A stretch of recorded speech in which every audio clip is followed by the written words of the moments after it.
from Luzon, Visayas, Mindanao, inaasahan natin itong impeachment ni Bongbong Marcos. Kaya lang niluto tayo. Tuso talaga. Tuso talaga yung sindikato dyan sa gobyerno. Tuso talaga. Di umano, etong si Bongbong Marcos, di ba, napredict natin, eto gagawin nila. Ganun nga ang ginawa. Pag-usapan natin. Marian, ano nang susunod na mangyayari sa impeachment complaint laban sa Pangulo?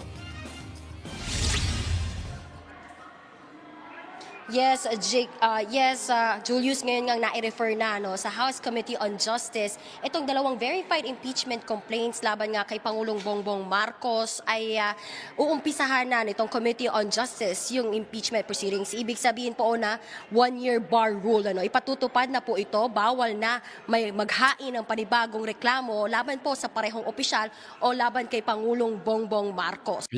Nadali tayo dyan. Nadali po tayo. Bakit? Kasi tatandaan po natin, isang impeachment lang ang isasampa kada taon. So 3 po yung pumasok na impeachment. Yung una, di umano, ang nagsampa ay kakampi ng Marcos kasi abogado ni Lisa. At yung nag-endorso na congressman, kakampi din nila. Pangalawa, makabayan. Alam naman natin yung makabayan na yan, makabayad lang yan eh.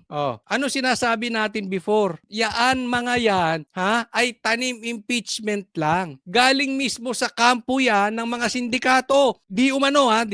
Galing po mismo yan. Kasi ang sabi nila, di ba, yung ghost projects na yan, malawakang sindikato yan. Kaya tinatawag nating sindikato. So, in short, tanim. Sila nagtanim niyan. At alam natin, mahina yung kasong isinampa kay Bongbong Marcos. So, sa madaling salita, pinapatay lang nila yung impeachment. Sinabi na natin yan last week at ganyan ang gagawin nila. Ngayon, natupad na. Dahil yung lehitimong impeachment na sinampa ng grupo ni Chavit, hindi na tinanggap. Ngayon, biglang fast forward, binilisan nila pagdating ng Lunes, isinampa na sa Congress. Aaksyonan na ng Secretary of Justice. Di wala na. Ibig sabihin, hindi na pwedeng ihabol yung lehitimong impeachment. Niyari tayo. Animal, no? Tuso po talaga. Tuso talaga tong si Bongbong Marcos. Sweetie!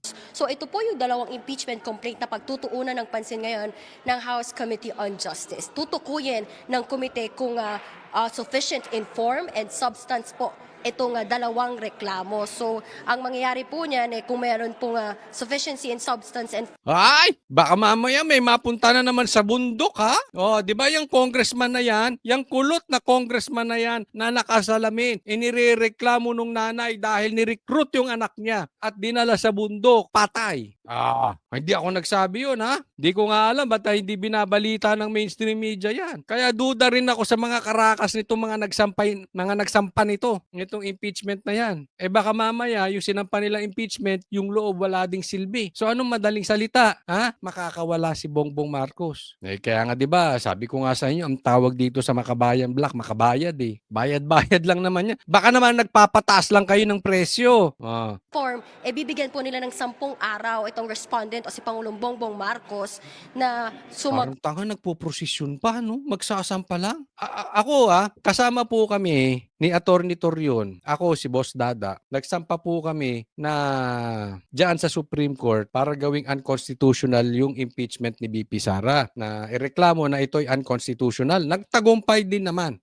Sinabi rin ng Supreme Court, unconstitutional yon. Pero wala na kaming dramang ganyan. Parang komunista. Hindi, di ba yung mga ganyan-ganyan? Parang komunista, nagpo-prosesyon pa mga animal. Ang OOA talaga. Sampan nyo na lang kung isasampa. o tumugon po dito. Ipinadala na sa House Justice Committee. Yung House Justice Committee, yung kila Chavit hindi tinanggap, eto tinanggap, di ba? Bobo rin Sa talaga. reklamo, pero kung hindi po siya sasagot, deemed general denial na po doon sa lahat ng reklamo. Pero kung may sagot po siya, bibigyan naman ng 3 araw ito pong mga complainants para din sumagot o mag-reply nga po doon sa Basta sisiguraduhin nyo lang, wala nang dadalhin sa bundok. Baka mamaya ma-impeach nyo si Bongbong Marcos, dalahin nyo sa bundok. Okay lang din. ipapadala ng Pangulo. At meron lamang pong 6 na pong session days itong Committee on Justice na dinggin at tungkol nga po dito sa impeachment proceedings para makapagpadala naman ng kanilang findings, ng kanilang report, recommendations po sa plenaryo. At doon, malalaman natin kung ano nga yung kanilang magiging desisyon dito sa mga impeachment complaint. Julius. So ba ang tama ba na sarado ng tindahan? Ayun. Yun ang tamang term. Sarado na ang tindahan. Hindi na pwede maghabol. Kahit na yung dalawang impeachment, ampaw, at yung pangatlo, ang pinakasiksik, hindi na pwedeng ihabol. Bakit? Sarado na. Parang pwede maghain ng impeachment complaint at this point.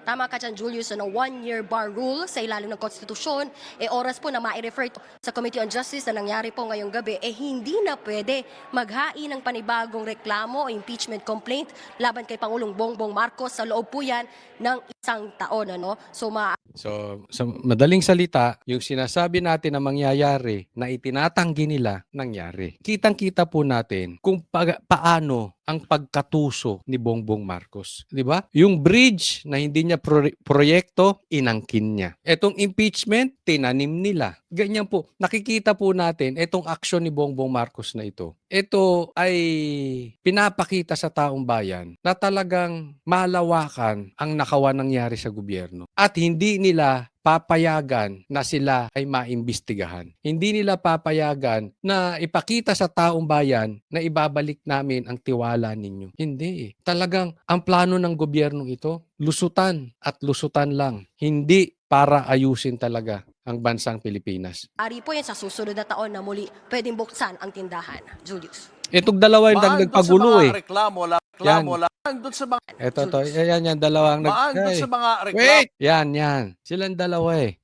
Ngayon, ibabato namin sa inyo kung yung reklamo ninyo at yung nakapaloob dyan ay walang lehitimong ebidensya. Mga tanim nga kayo. Sana patunayan yung mali kami. Sa totoo lang, mas gusto kong i-humble nyo kami. Patunayan nyo mali kami. Mas gugustuhin ko pa yun. Pa-impeach nyo nga talaga. May laman yung sinampan nyo labang kay Bongbong Marcos. Pero kung naharang lang din yan, Maan doon sa mga reklamo laban kay Pangulong Marcos, meron ba mga naka-indicate doon na nakabase sa isiniwalat ni Congressman Toby Chanco tungkol nga doon sa kontrobersyal na pag-uusap noon ng Pangulo at ni dating House Speaker Martin Romualdez na kanyang narinig?